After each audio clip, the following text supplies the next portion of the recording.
Bonjour à toutes et à tous. Eh bien, écoutez, je suis très heureuse de vous retrouver cette semaine ici pour la méditation. Donc, vidéo numéro 2 de cette maison 2, qui a donc pour objet ici d'apporter un outil, de vous aider. Alors, d'une part, ça peut être très vibratoire, il y a une image.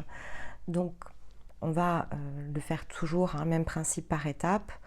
On va se mettre ici dans les conditions de relaxation au démarrage de la vidéo.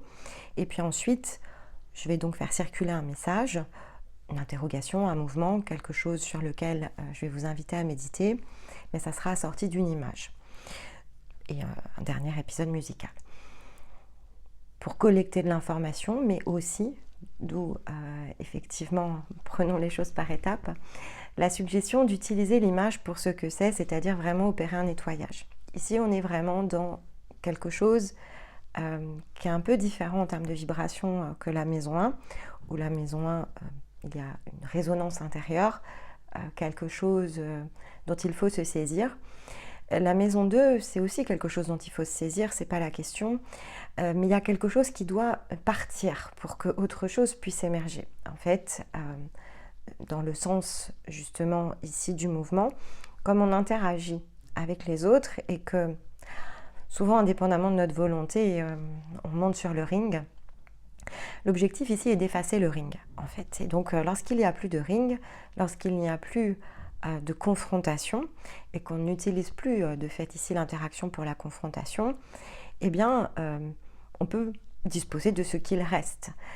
Et donc s'extraire finalement de la souffrance que peut ressortir ici, faire ressortir en tout cas l'interaction, peut être très vibratoire au départ. C'est vraiment comme le mécanisme du pardon, alors qu'il faut savoir utiliser évidemment consciemment. Mais là voilà, on peut faire déjà un nettoyage. Donc vous pouvez utiliser cette vidéo la première fois réellement pour nettoyer l'angle relationnel, comme couper les liens. Et ensuite pouvoir en disposer pour ce que cela est, c'est-à-dire parfois je ne sais pas dans quel sens je dois m'orienter et donc vous pouvez utiliser l'image vibratoire pour déjà faire le tri en fait, parce qu'il y a tout un tas de choses, pensées ou étendues, qui est réellement issue de la pensée et qui masque justement la compréhension de cette étendue qui est beaucoup plus grande, beaucoup plus large, où on peut, voilà, c'est le côté immense, donc on peut faire face à l'immensité et ne pas savoir comment ici opérer. Et vous pourrez apprendre à le faire parce que c'est la connaissance ici de vous-même qui saura vous aider à manœuvrer. Mais parfois on a besoin d'un moment, d'un souffle dans notre existence pour déjà effacer, voilà, vraiment effacer. Et donc que finalement l'emploi du passé soit utilisé pour ce que c'est, une histoire personnelle dans laquelle aller piocher et se débarrasser de notamment toute l'empreinte émotionnelle qui est venue ici s'associer et qui va nuire évidemment ici à votre raisonnement, qui va placer une partie de votre être et donc polariser votre pensée, donc vraiment l'emprise, et donc opérer vraiment dans le sens de ce nettoyage. Donc en introduction, c'était vraiment ici pour moi important d'entrer tout de suite dans le contenu quelque part et de vous dire voilà, choisissez vos moyens. Ici, il y a des choses qui doivent se nettoyer, ça doit se faire par étapes. Mais il y a parfois des tournants, et en plus là collectivement par rapport voilà, on va dire à l'énergie. Donc dans le sens collectif, on est dans le 1 ou on est dans le 10, ça dépend chacun d'entre nous. Mais notamment pour ceux qui sont dans le 1, où finalement vous prenez les choses et vous avez saisi les choses les unes après les autres, en tout cas vous vous employez à le faire, utilisez vraiment en première étape, faites-le en 2 fois, utilisez l'image pour nettoyer, écoutez ensuite le mécanisme de Sema la semaine prochaine et revenez pour travailler votre pensée. Si vous n'êtes pas dans les cycles d'expansion, ce sera vraiment quelque chose qui peut être très puissant et qui peut mettre cet outil à votre service, mais si et seulement si vous le faites en 2 fois. Pour celles et ceux qui sont dans les mouvements d'expansion, c'est pas forcément, voilà, c'est pas forcément la méthode. Vous pouvez le faire, notamment si vous êtes au démarrage de vos phases d'expansion, vous pouvez le faire comme ça. Ou au contraire, vous pouvez vraiment ici aller au cœur, l'image va vous aider, mais vraiment aller au cœur ici de votre expérience, plonger vraiment dans la résonance de vos interactions. Donc l'employer très différemment, mais l'employer très consciemment. Et notamment, si vous êtes entre 6 et 7, Le mouvement sur la maison 1, il a révélé l'information qui manquait pour bien discerner ici la différence entre le soleil et l'ascendant. Ça, c'est le point clé quand je suis entre 6 et 7. J'ai besoin d'un point d'appui clé. J'ai besoin de distinguer l'ascendant du soleil. Ce n'est pas le même mouvement, ça n'implique pas la même chose. Le soleil n'est pas dans ce rapport ici de cause à effet. Donc, ici, vous avez la possibilité d'aller compléter l'information et d'en sentir la différence, vraiment sentir concrètement la différence de mouvement entre votre ascendant et cette roue des maisons, parce que finalement, on a élargi l'espace et vous êtes en train de vous saisir dans l'ensemble de l'énergie ici de la maison 1. Mais pour la mettre en mouvement, savoir quoi en faire, il faut vous disposer ici dans un espace tout aussi large dans votre point 2, maison 2. Donc ici, allez au cœur de l'information. Utilisez vraiment cet outil de méditation pour collecter, pour interroger. Prenez les situations les unes après les autres et revenez ici dans cette vidéo. Et le mécanisme de Stéma pourra venir justement ici donner une information complémentaire sur la séquence. Ça la rend beaucoup plus visible. Elle peut être complètement vue, perçue, ressentie depuis l'intérieur. Mais parfois, voilà, il faut utiliser la pensée. Alors, c'est pas toujours évident de mettre les mots sur les choses. Donc, je pense que Stéma vous aidera à mettre les mots sur ce que vous allez ressentir dans cette vidéo. Et ensuite, vous pourrez le refaire pour mieux comprendre l'information que vous vous êtes attaché ici à transmettre au cours ici de l'exercice. Donc, deux méthodes différentes. Pour celle-ci, en tout cas, on verra après pour l'outil de la maison 3. C'est pas du tout le même mouvement. Il y a des différences à marquer. Mais ici, voilà, je suis un petit peu plus dans la méthodologie, dans l'emploi, vraiment pour que vous sachiez comment vous placer par rapport à ça et que ce soit finalement à votre service. Vraiment, c'est l'idée. Ces maisons, ça doit être à votre service. Il faut vous approprier ici votre propre énergie. Et donc là, c'est un moyen de vous approprier justement ici cette interaction dans le monde physique et de pouvoir ensuite, parce que c'est l'idée d'aller chercher non pas le boomerang, mais la manifestation. Donc, votre maison 8, elle est là pour manifester, elle est là pour, on va dire, transmuter, mais dans la transmutation, c'est surtout le fait de pouvoir changer les lignes, changer la donne et ne plus du tout être là où on vous attend, quelque part, mais non pas pour être l'opposé de ce que l'on attend de vous, le fameux rebelle, mais être là au contraire pour faire ce que vous attendez de vous-même, mais au plus profond ici de votre être. C'est vraiment la racine la plus profonde ensuite que vous pourrez aller chercher et utiliser. Donc, deux possibilités, deux moyens, deux suggestions. Et puis après, voilà, vous disposez et vous naviguez ici entre les lignes. Donc, dans un premier temps, je vais utiliser une image, voilà, un petit côté un peu zen. On se relaxe, on respire, on se place à l'intérieur de soi, dans son espace intérieur.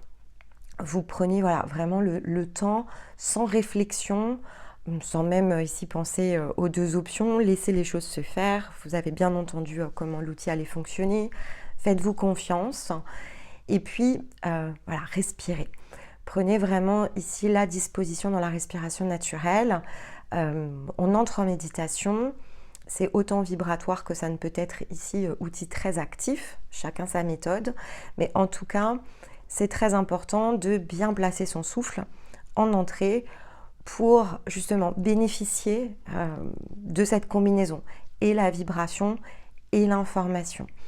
Et donc là, on est quand même sur des images avec des fréquences qui sont assez hautes, elles peuvent avoir effectivement ici leur effet.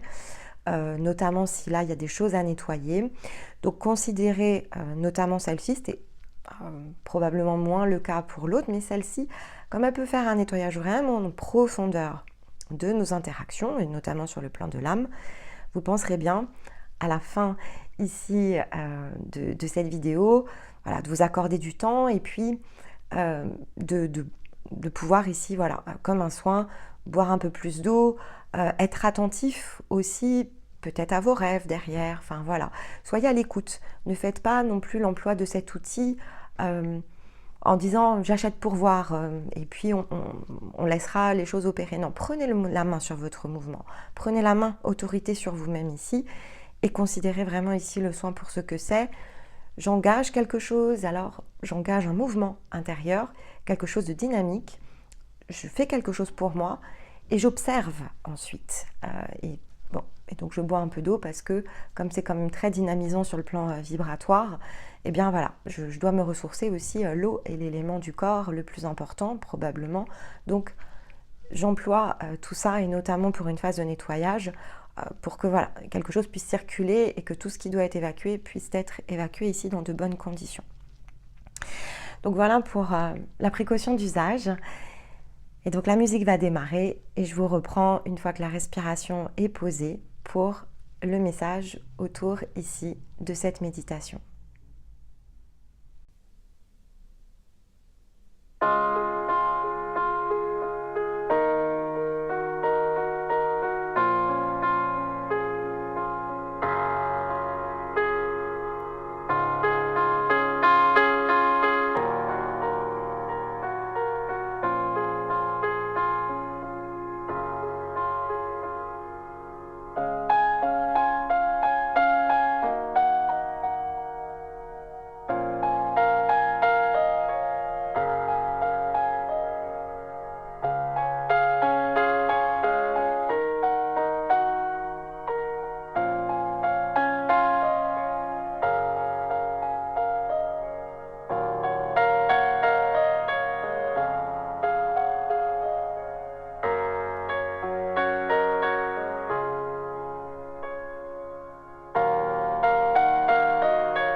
Alors, maintenant que tout est bien en place, souffle bien placé, présence du corps, l'air, voilà, ici qui alimente mon corps, qui libère mes pensées, l'image a changé.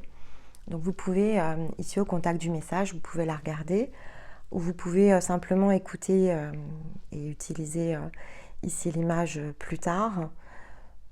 Choix des moyens, plusieurs possibilités.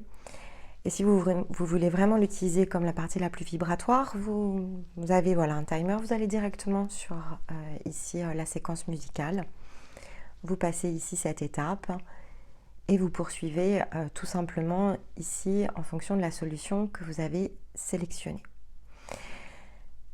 Si vous souhaitez travailler la racine de vos partenariats, si vous souhaitez comprendre ce que vous cherchez ici à prouver aux autres, en réalité à vous-même, mais en passant ici par les autres,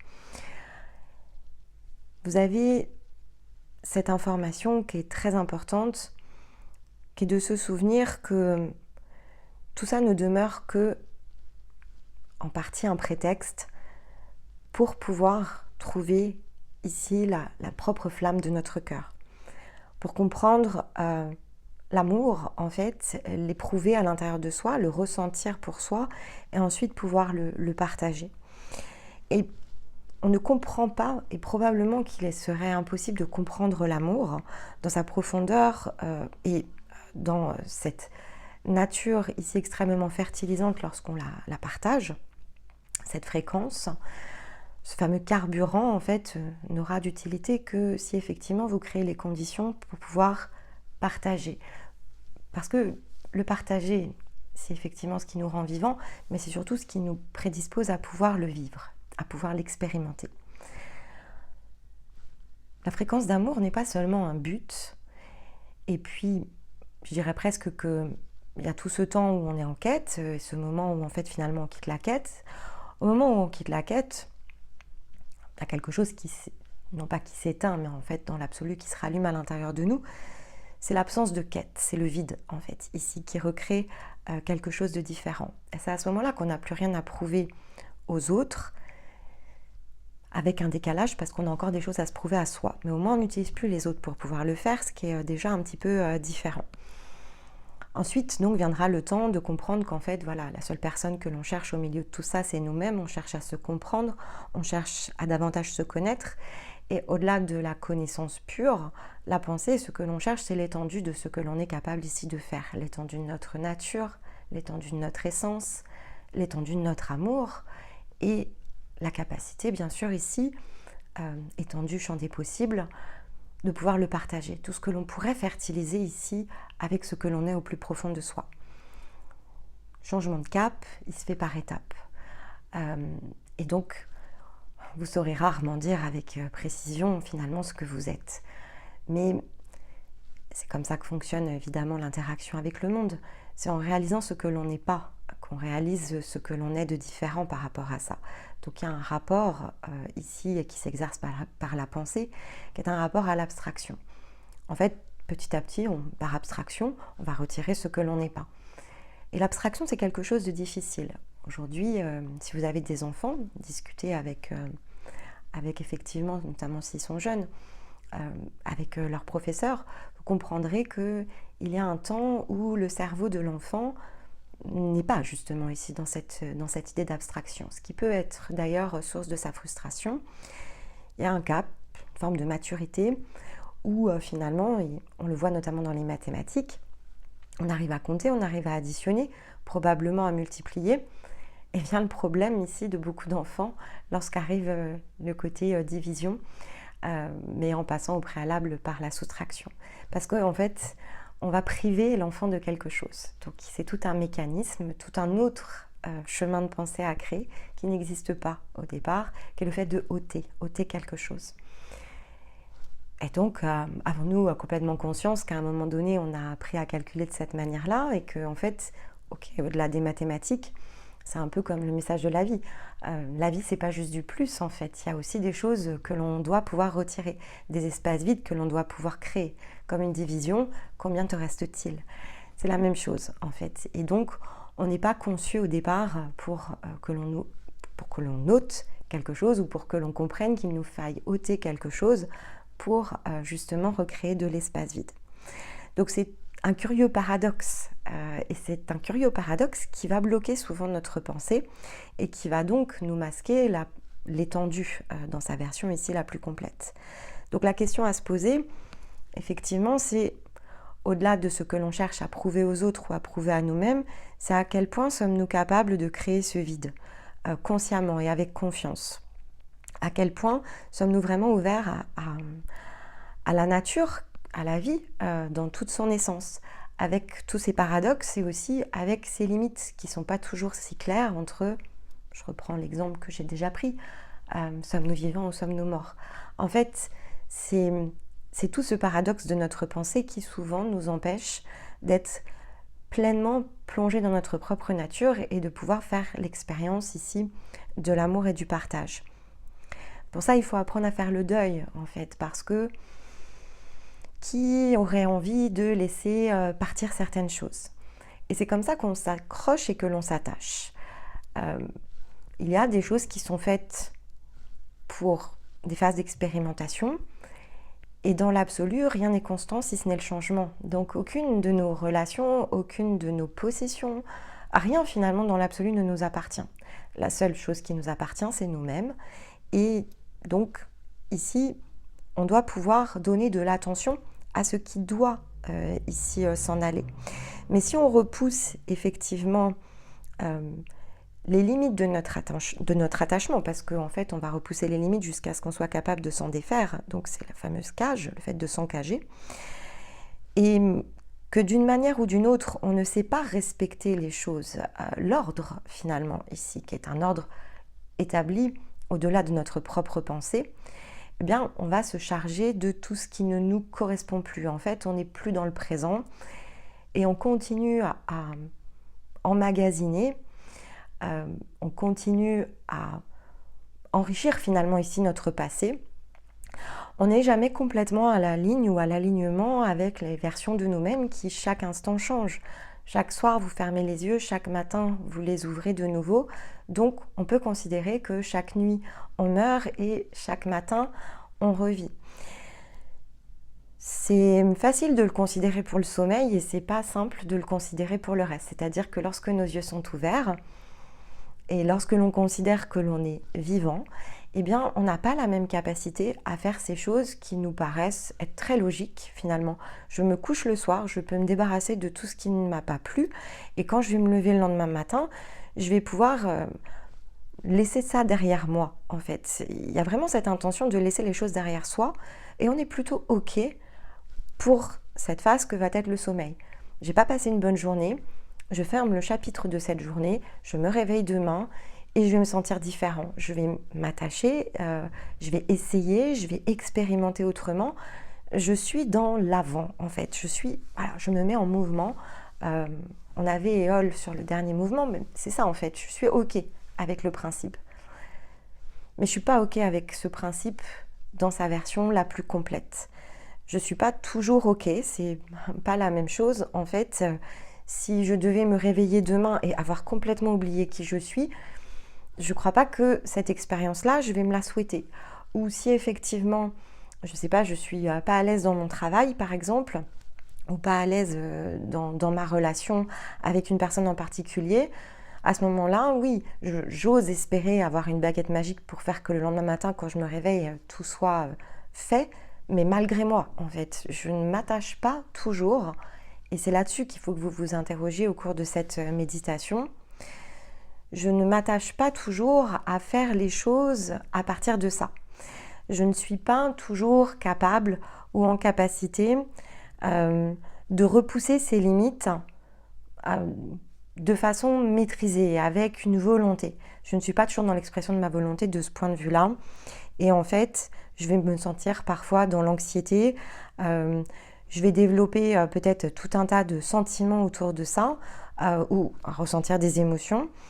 Mais donc tout ça, effectivement, crée du déséquilibre sur la part ici émotionnelle ou sur le mental, parce que le sentiment va plutôt ici passer par le mental, mais donc dans des projections et je vais m'imaginer des tas de scénarios catastrophes ou des tas d'hypothèses, et probablement que 90% ou même 100% de toutes ces hypothèses, je ne les testerai pas en fait, je n'oserais pas toujours partir à l'aventure de ce point de vue-là. Si on voulait élargir, la question à se poser, c'est de fait ce qui nous conduit. Et ce qui nous conduit à partir de ça et qui fait que l'on ne se fait pas pleinement confiance pour entreprendre différemment, pour changer les lignes, pour oser faire du vide. Et donc, qu'est-ce qui nous retient? Chercher la corde, en fait, autour de certaines interactions et peut-être comprendre que cette corde a toujours la même racine, même si, effectivement, mes relations ici ne portent pas toujours la même forme elles-mêmes. Alors, parfois, c'est dans un secteur d'activité où je sais tirer la racine, et il est peu probable que cette racine ne soit pas reproduite dans d'autres secteurs de ma vie. Et en général, ça rayonne sur plus d'un angle.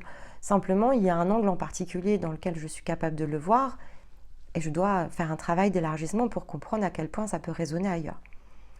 Parfois, au contraire, dans un même ensemble, j'ai de la contradiction, du paradoxe, c'est-à-dire qu'il y a des choses qui me paraissent extrêmement faciles, sur lesquelles je ne réfléchis pas justement ici à mon comportement, où je ne me pose pas de questions, et certains secteurs de ma vie où au contraire j'ai l'impression que tout déraille toujours, alors que j'ai l'impression pourtant que je suis en priorité par rapport à ça. C'est-à-dire je priorise certains secteurs de vie.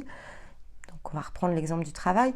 Peut-être qu'au travail tout roule justement, et que quand les choses ne roulent plus, de soi en fait des opportunités se créent, je sais les saisir et en fait hop, pouf, ça passe, mais j'ai pas l'impression de faire des efforts. Et que dans ma vie relationnelle, notamment amicale ou personnelle, donc dans une sphère plus intime, eh bien là j'ai toujours l'impression de prendre le temps, de sélectionner, de faire les choses un petit peu comme il faut, et sans avoir le même succès. Il y a des endroits où je ne fais rien, et le succès vient tout seul, et il y a des endroits où j'ai l'impression que je fais beaucoup, et là le succès ne vient jamais comme je l'attends. Ça pourrait être également la manifestation d'une autre racine, et que vous pouvez totalement ici identifier. En tout cas, une chose est sûre, c'est que ce qui est devant vous peut vous réserver, étendu, peut vous réserver énormément de surprises, quelle que soit après la nature de la surprise. C'est pas toujours que des cadeaux très bien emballés. Et pourtant, tout a un sens. Et c'est ça le côté paradoxal, c'est qu'en réalité, tout a un sens. À partir du moment où je m'évertue à apprendre, justement, à prendre mes appuis et que je me sens capable de modifier le cours par moi-même et pour moi-même de ma propre existence, à manœuvrer. Ce qui est en général difficile tient en un seul mot, résurrection. Pourquoi résurrection? Parce que ce mot, en fait, en lui-même, il est bien plus puissant encore que la renaissance.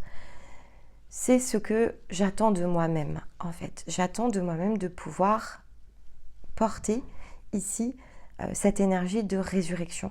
Après la mort, il y a la vie. Et au cours de mon existence, je dois accepter qu'il y aura de nombreuses morts symboliques et de nombreuses renaissances. Mais ce processus de la mort à la renaissance, il s'appelle la résurrection. Et c'est quelque chose dont on ne saisit pas l'amplitude, en fait, autrement que par ce mot, alors dans un sens qui a été ici utilisé de façon très biblique, mais qui, en fait, quand on regarde l'étymologie, est complètement ce que chacun cherche ici à réaliser, à manifester, à matérialiser, pour lui-même. C'est le latin ici resurgere, qui signifie se relever, reprendre de la force en fait. Donc à chaque fois que je vais avoir ce sentiment ici de devoir créer un basculement, un avant, un après, en fait je dois me saisir du processus de résurrection qui fait que je vais devoir ici vider quelque chose et probablement qu'une partie de moi peut se sentir chuter, mais en fait cela est une nécessité pour pouvoir me relever, reprendre de la force.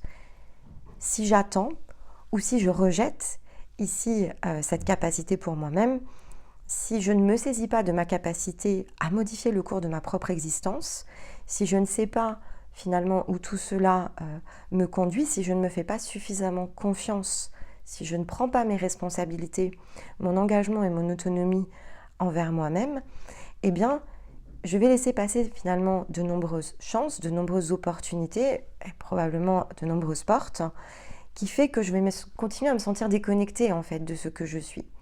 Et donc cette déconnexion, alors je peux me sentir la sacrifier si par exemple je sens bien que certaines choses sont pour moi mais que je n'ose pas, et je vais prétexter que je ne peux pas le faire pour telle et telle raison, que c'est pas le moment, que les ingrédients sont pas là. Je vais éprouver les limites de ma cage, alors que en réalité, la seule chose que j'essaye de me prouver à moi-même à ce moment-là, c'est ma capacité ou mon incapacité de dépassement. Ma capacité ou mon incapacité ici à justement m'engager dans ce processus de résurrection, de mouvement, de changement profond, dans lequel au passage, parce que je vais réussir, je vais pouvoir reprendre de la force. Donc quand je me retrouve en face de la montagne, si je la fuis, j'ai pas de possibilité de prendre de la force à cette étape. Si par contre, j'ai la possibilité de complètement, non pas seulement inverser, mais de vider et de recréer, à ce moment-là, je vais avoir énormément de puissance. Et en fait, la seule chose que mon être appelle ici à l'intérieur de moi, c'est le fait de pouvoir aller chercher cette puissance.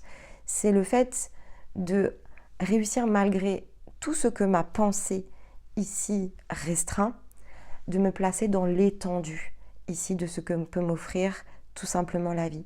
Non pas parce que je le mérite, non pas parce que j'aurais fait mes preuves, justement, mais parce que finalement, quand je place le ring et que je monte dessus, j'accepte d'être placée dans un tout petit espace, alors que tout autour, finalement, l'immensité est tellement vaste que j'aurai jamais assez d'une seule vie pour explorer l'ensemble.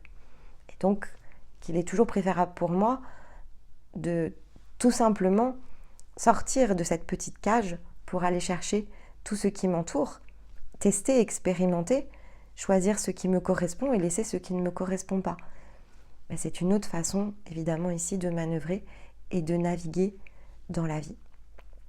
Donc au cours de cette méditation, la question à se poser, c'est d'identifier finalement ce qui me conduit dans le ring ou dans certains angles ici de ce ring, ou ces personnes que malgré moi finalement j'entraîne et que je fais monter ici sur le ring, pourquoi est-ce que j'entre ici dans toute forme de conflit, et de petit à petit, peut-être conflit par conflit, relation par relation, revenir dans cette méditation pour comprendre comment justement ici descendre du ring, quitter finalement cette place très conflictuelle, et comment je peux plutôt naviguer autour et dissoudre ici ce ring, non pas en rejetant l'expérience, parce que c'est là que sera la nuance. Je ne dois pas rejeter l'expérience. Je ne quitte pas le ring toujours d'une même manière. Il faut que je ressente au plus profond de moi ce que je dois aller prendre comme force au travers ici de ce conflit, pour pouvoir les arrêter les uns après les autres, sans finalement ici ne pas prendre le contrôle, ne pas prendre la main. Prendre le contrôle sur soi, ne pas prendre le contrôle bien évidemment ici sur les autres, mais reprendre ici le contrôle sur soi. Et donc, je dois pouvoir accueillir, je dois accepter de faire le deuil de certaines relations, de certains modes de fonctionnement, de certaines façons ici d'envisager ma propre existence. Je dois le faire sereinement lorsque je suis prêt. Donc une étape bien sûr ici à la fois, et pas non plus poussée par les événements. Je dois prendre également le rôle sur le rythme. Je dois m'inscrire dans ce qui est juste pour moi. Je ne peux pas tout affronter ici. Bon, toujours le principe du ring, mais je dois faire un pas à la fois. Je ne peux pas me réveiller demain matin, bon, à moins effectivement d'être amnésique. Là, je pourrais tout recommencer sans me poser aucune question. Ça risque d'être un petit peu délicat. Mais en tout cas, je dois être conscient de ce qui me pousse ici dans ce rapport du cause à effet vers les autres. Et ce qui de fait ici, ce que ça signifie pour moi, cette présence sur le ring, et ce que j'essaye de me prouver. En majorité, vous vous rendrez assez rapidement compte que oui, en fait, de dépasser les obstacles nous fait justement ici prendre de la force. Mais la résurrection, c'est aussi se relever. Donc pour ça, il faut accepter de tomber, de chuter, de ne pas justement ici avoir raison et de ne pas nécessairement toujours avoir tort, mais en tout cas de ne pas avoir créé des associations qui sont complètement justes et alignées, qui sont bien sûr ici avec le champ d'expérimentation, mais peut-être pas ici avec l'amour et le partage.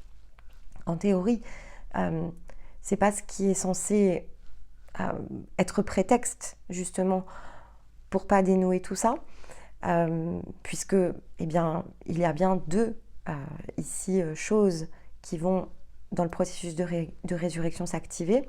Le fait de chuter pour qu'on puisse se relever et le fait que de réussir à se relever nous permet de prendre de la force.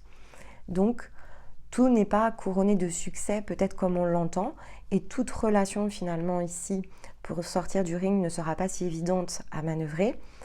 Peu importe, ce qu'il faut comprendre, c'est que c'est un apprentissage. C'est fait pour nous permettre de discerner, c'est fait pour nous permettre ici d'y accéder et de pouvoir également, d'autant plus important, de pouvoir distinguer ici la différence avec l'amour et le partage, de pouvoir sentir cette différence entre le carburant dans les profondeurs ici de notre cœur et qui active clairement nos entrailles, et effectivement l'anxiété, la peur ici de l'échec, la peur de ne pas réussir à prouver que les choses peuvent fonctionner.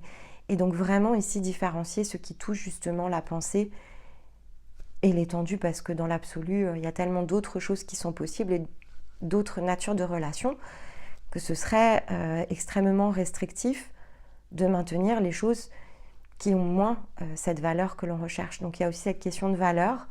Et il y a mille et une façons aussi de mettre fin au conflit. Donc à chacun de trouver la sienne en fonction des situations. Ce qui est certain, c'est que l'amour ne peut pas être utilisé ici comme prétexte. Ce n'est pas rendre grâce ici à cette énergie. Et donc il faut savoir dans quoi vous vous placez. Dans chacune de vos interactions, soyez juste avec vous-même, parce que par effet ricochet, vous serez juste aussi avec les autres.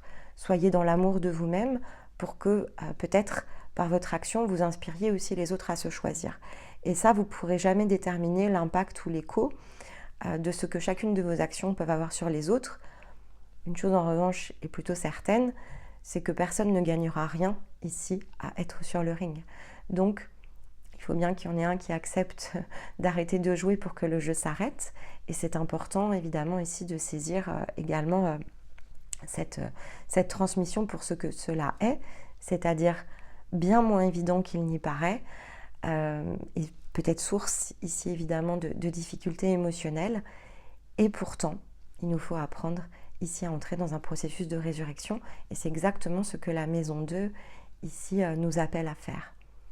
À entrer dans cette différence entre finalement la pensée et l'étendue de nos possibilités, savoir ce dont on dispose, comprendre ici le timing, et que lorsqu'effectivement on détecte que certaines choses sont en conflit, on ne peut pas imaginer qu'elles vont se résoudre par elles-mêmes, et donc que c'est à nous ici de choisir, peut-être au passage de chuter pour se relever, mais en tout cas de disposer, d'utiliser la force qui est en nous pour faire ce qui doit être fait.